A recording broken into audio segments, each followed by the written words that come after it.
सभी पत्रकार बंधुओं को नमस्कार।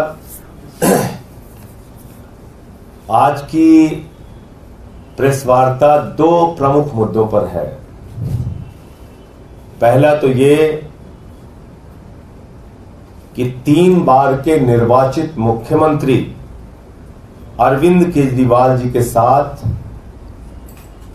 और पंजाब जैसे सूबे के मुख्यमंत्री भगवंत मान जी के साथ जो कल जेल में व्यवहार किया गया, उसके बारे में अपनी बात रखूंगा। और दूसरा विषय, भारत के प्रधानमंत्री जी ने कल अपने इंटरव्यू में बहुत सारे मुद्दे उठाए हैं, जिसका बिंदुवार आपके सामने मैं जवाब दूंगा। अरविंद केजरीवाल जी ने देश की जनता के लिए, दिल्ली की जनता के लिए, जिस जनता के लिए उन्होंने एक बेटे, एक भाई की तरह काम किया, उस जनता के लिए एक संदेश भेजा है कि मेरा नाम अरविंद केजरीवाल है और मैं आतंकवादी नहीं हूं। मेरा नाम अरविंद केजरीवाल है और मैं आतंकवादी नहीं हूं। ऐसा व्यवहार आप अरविंद केजरीवाल जी के साथ कर रहे हैं, आतंकवादियों जैसा। आपको शर्म नहीं आती? प्रधानमंत्री जी अपनी दुर्भावना में इस कदर अपनी नफरत में आप आगे बढ़ चुके हैं कि उनके परिवार से, उनकी पत्नी से उनकी मुलाकात बीच में शीशे की दीवार खड़ी करके आप करते हैं।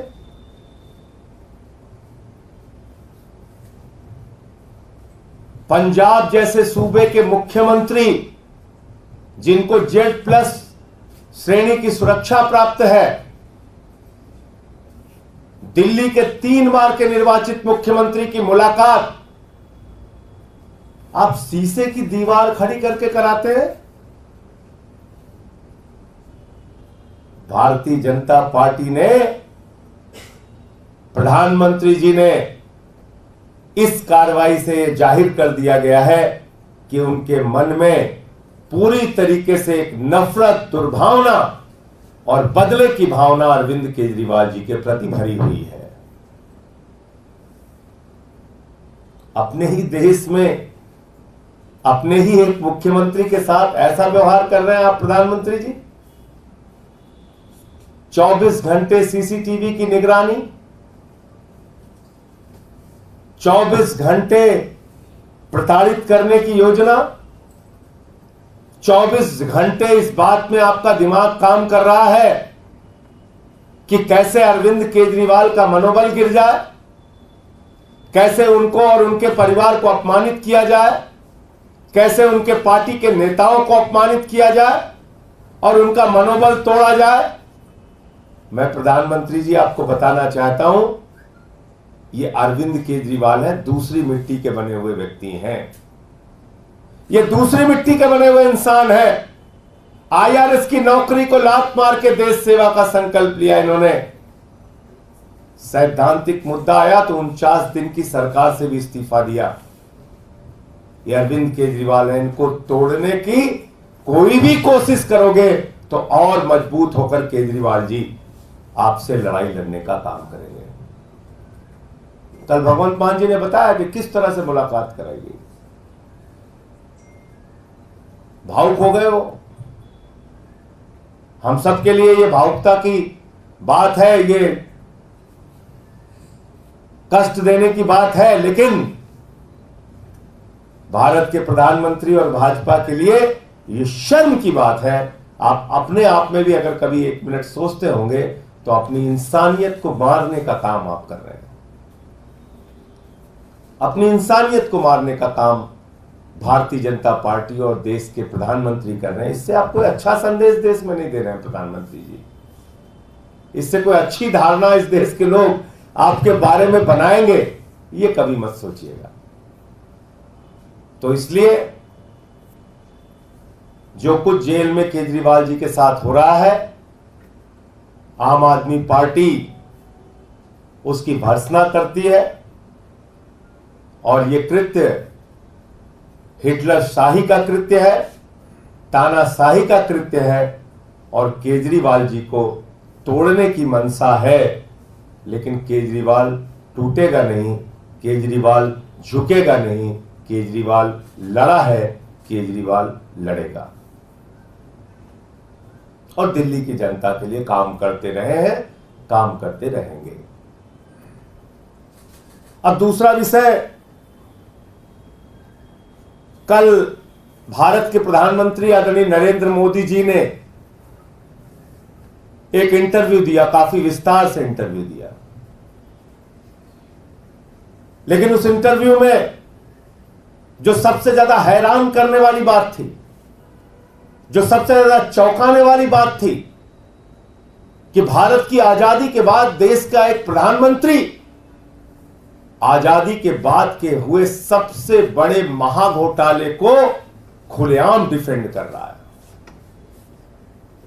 भारत के प्रधानमंत्री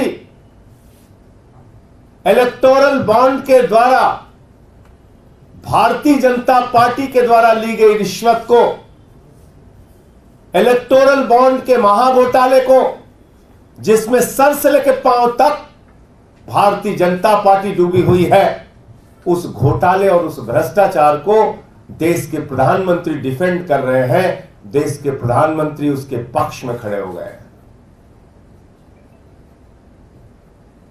इलेक्टोरल बॉन्ड पे किसने निर्णय दिया? इलेक्टोरल बॉन्ड को किसने अनकॉन्स्टिट्यूशनल कहा? इलेक्टोरल बॉन्ड को किसने अवैध कहा? किसी पॉलिटिकल पार्टी में ने नहीं कहा प्रधानमंत्री जी।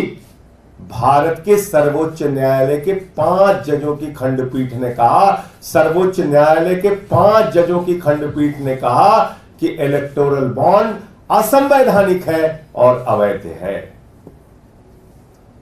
आपने सुप्रीम कोर्ट का भी अपमान किया। भारत के प्रधानमंत्री को देश के सुप्रीम कोर्ट से माफी मांगनी चाहिए। भारत के प्रधानमंत्री को सुप्रीम कोर्ट के फैसले की आलोचना करने के लिए और इलेक्टोरल बॉन्ड के भारतीय जनता पार्टी के भ्रष्टाचार को डिफेंड करने के लिए इस देश की जनता से माफी मांगनी चाहिए। खुलेआम आपकी पार्टी ने रिश्वत लिया। 3 बार आपने प्रयास किया कि यह घोटाला खुलने ना पाए। वो तो धन्यवाद है सर्वोच्च न्यायालय का कि उन्होंने कहा नहीं, देश के सामने जाहिर करो किस कंपनी ने तुम्हें कितना पैसा, कितना रिश्वत, कितना घोटाले का रकम आपको दिया है। और जब पता चला तो देश के सामने पूरा सच बीजेपी का आया। इस देश की आजादी के बाद मैं बार बार कहता हूं, देश की सबसे भ्रष्ट पार्टी का नाम है भारतीय जनता पार्टी। देश की सबसे भ्रष्ट सरकार का नाम है बीजेपी सरकार। और यह तो प्रमाणित हो गया। खुद प्रधानमंत्री डिफेंड कर रहे हैं, इलेक्टोरल बॉन्ड को डिफेंड कर रहे हैं, सुप्रीम कोर्ट के ऑर्डर के खिलाफ बोल रहे हैं प्रधानमंत्री। यह हैरान करने वाली बात है। और कैमरे पे प्रधानमंत्री झूठ बोल रहे हैं। हालांकि झूठ बोलने में बीजेपी को महारत है, इसमें मुझे कोई आश्चर्य नहीं है। उनकी पार्टी का नाम ही है भारतीय झूठा पार्टी। लेकिन आप देखिए, प्रधानमंत्री कह रहे हैं अरे हमें तो इतना ही पैसा मिला, उतना ही पैसा मिला। नहीं मान्यवर, आपकी अकेली पार्टी को 65% धन मिला है। 65% इलेक्टोरल बॉन्ड के 65% रिश्वत अकेले बीजेपी को मिली है। इलेक्टोरल बॉन्ड के जरिए 65% इलेक्टोरल बॉन्ड के जरिए 65% की धनराशि, रिश्वत की रकम अकेले भारतीय जनता पार्टी को मिली है। और आपका तो मनी ट्रेल भी पकड़ लिया गया। शराब घोटाले के मुख्य घोटालेबाज शरद रेड्डी से 60 करोड़ रुपए भारतीय जनता पार्टी ने लिया है। शराब घोटाले में तो आप शामिल है प्रधानमंत्री जी, आपकी पार्टी शामिल है। रिश्वत तो आप लोगों ने ली है। और इतनी सारी कंपनियों की डिटेल आ गए, अब भी आप बेशर्मी से डिफेंड कर रहे हैं। आज कंपनी से आप रिश्वत ले रहे हैं, कल आप उसको ठेका दे रहे हैं, आज रिश्वत ले रहे हैं, कल ठेका दे रहे हैं, आज रिश्वत ले रहे हैं, कल ठेका दे रहे हैं, आज रिश्वत ले रहे हैं, 10 दिन बाद ठेका दे रहे हैं। ये संयोग है या दुर्योग है प्रधानमंत्री जी? ये संयोग है या दुर्योग है? ये संयोग है या रिश्वत का खेल है? ये संयोग है या भ्रष्टाचार का खुला खेल है? इस देश की जनता को बताइए। आपने ईडी के छापे मरवाए, सीबीआई के छापे मरवाए, और जिन कंपनियों पे ईडी और सीबीआई के छापे मरवाए उन्हीं कंपनियों से आपकी पार्टी ने चंदा लिया, भारतीय जनता पार्टी ने। फिर भी आप बेशर्मी से उसको डिफेंड कर रहे हैं। कितने प्रमाण चाहिए ईडी को? कितने प्रमाण चाहिए सीबीआई को? कितने प्रमाण चाहिए जांच एजेंसियों को? अब तक भारतीय जनता पार्टी के नेताओं से पूछताछ क्यों नहीं हुई?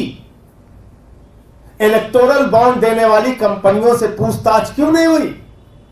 इलेक्टोरल बॉन्ड देने वाली कंपनियों से क्यों नहीं यह जाना गया कि किस कारण से उन्होंने रिश्वत दी और कैसे उनको ठेका मिल गया बड़ा बड़ा? शरद रेड्डी तो गिरफ्तार था, फिर भी आपको 60 करोड़ रुपए चंदा दे दिया उसने। शराब घोटाले का मुख्य आरोपी था, और यह भी साबित कर दिया प्रधानमंत्री जी ने कि 10 साल में प्रधानमंत्री जी ने इस देश की जनता के लिए कोई काम नहीं किया। बेरोजगारी पे कुछ नहीं बोले प्रधानमंत्री जी। जिस बेरोजगारी, गैस का सिलेंडर हो, पेट्रोल का दाम हो, डीजल का दाम हो, सरसों के तेल का दाम हो, आपके शासनकाल में आसमान पे पहुंच गए, लेकिन आपने एक शब्द महंगाई के सवाल पर नहीं बोला। जिससे गरीब की कमर टूट गई, उस महंगाई के सवाल पे आप चुप रहे। आपने अग्निवीर के सवाल पे कुछ नहीं बोला। आपने एमएसपी का सवाल, जिसके कारण 750 किसानों ने अपनी शहादत दी, उस सवाल पे कुछ नहीं बोला। क्या हुआ? 2 गुना आय का किसानों के? पक्के मकान का क्या हुआ?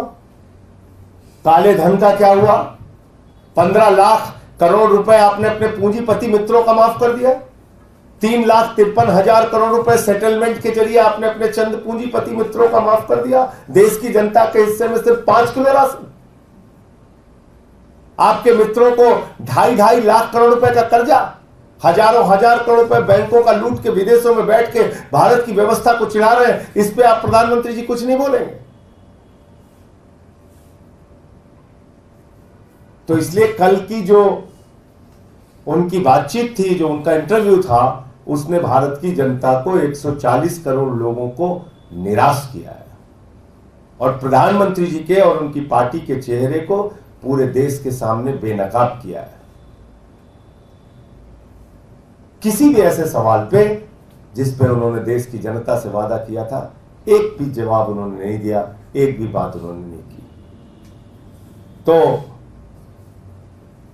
इलेक्शन कमीशन की नियुक्ति पे बोले प्रधानमंत्री जी। इलेक्शन कमीशन की नियुक्ति पर सुप्रीम कोर्ट का फैसला था, और कह रहे हैं पहले के इलेक्शन कमीशन वैसे थे, पहले के इलेक्शन। टीएन शेषन जी की आत्मा अगर आपकी बात को सुन रही होगी तो वो हंस रही होगी आप पे।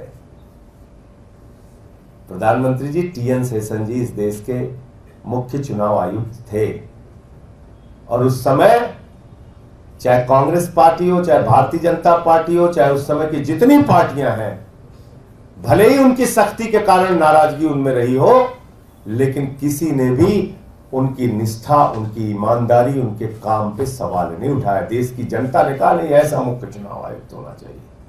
आप अपना जेबी चुनाव आयुक्त बनाना चाहते हैं, आप चुनाव आयोग में ऐसे लोगों को बिठाना चाहते हैं जो आपकी मर्जी से काम करें।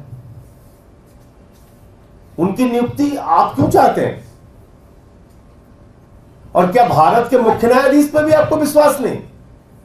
अगर कमेटी में कोई एक पॉलिटिकल पार्टी का व्यक्ति और बढ़ गया होता, मैं मान सकता हूं आपकी आपत्ति, ठीक है, होनी चाहिए कि लीडर ऑफ अपोजिशन के साथ कोई दूसरी पार्टी का व्यक्ति बढ़ जाता, कोई राजनीतिक व्यक्ति बढ़ जाता, उस पर आपकी आपत्ति तो जायज थी, समझ में आता है। भारत के मुख्य न्यायाधीश पे आपको भरोसा नहीं, कमेटी से आपने उनको भी बाहर कर दिया, अपना बहुमत बना लिया कमेटी में, अपने हिसाब से चुनाव आयुक्त आप नियुक्त करना चाहते हैं। ईडी सीबीआई के दुरुपयोग को आप डिफेंड कर रहे हैं, कह रहे हैं इतने परसेंट उतने परसेंट। किसको सिखा रहे हैं भाई, किसको सिखा रहे हैं? शराब घोटाले में 35 आरोपी हैं, कितनों की गिरफ्तारी हुई है बता दीजिए, कितने लोग जेल में? राजनीतिक व्यक्ति 3-4 आप अंदर करते हैं, बाकी जो गैर राजनीतिक होते हैं उनको अप्रूवर बना के बाईपास करके छोड़ देते हैं, फिर कहते हैं देखिए हमने तो सिर्फ 3% नेताओं पर कार्रवाई की है। अच्छा, कुल कितनी कार्रवाई की है? कुल कितना कन्विक्शन रेट है ईडी का? 0.5%। इस देश की जनता को पता होना चाहिए 0.5% ईडी का कन्विक्शन रेट है। 8000 छापेमारी की है उन्होंने 10 साल में। तो आप मुझे बताइए, आप ईडी सीबीआई की कार्रवाई को डिफेंड कर रहे हैं? आपकी तानाशाही को, आपके पार्टी के भ्रष्टाचार को इस देश की जनता अब जान चुकी है, और यह भी जान चुकी है कि अब आप महंगाई पे नहीं बोलेंगे, अब आप किसानी पे भी नहीं बोलेंगे, अब आप बेरोजगारी के सवाल पे भी नहीं बोलेंगे। क्या ललकार के आप 14 के पहले कहते थे घर से निकलना तो सिलेंडर देख के जाना, इस बार तो आपने नहीं बोला प्रधानमंत्री जी।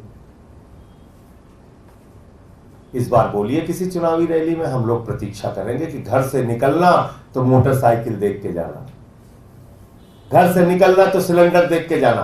बोलिए इस बार, एक चुनाव में बोलिए कि घर से निकलना तो अपने गेहूं को, अपने धान को देख के जाना, बोलिए। तो आपको सिखाएगा किसान इस देश का नौजवान, इस देश की माताएं बहनें जो महंगाई से, बेरोजगारी से, अपनी समस्याओं से, अपनी दुश्वारियों से जूझ रहे हैं। तो मुझे इतनी बात कहनी थी। आपका कोई प्रश्न हो तो आप पूछ सकते। Stay ahead with our cutting edge news app.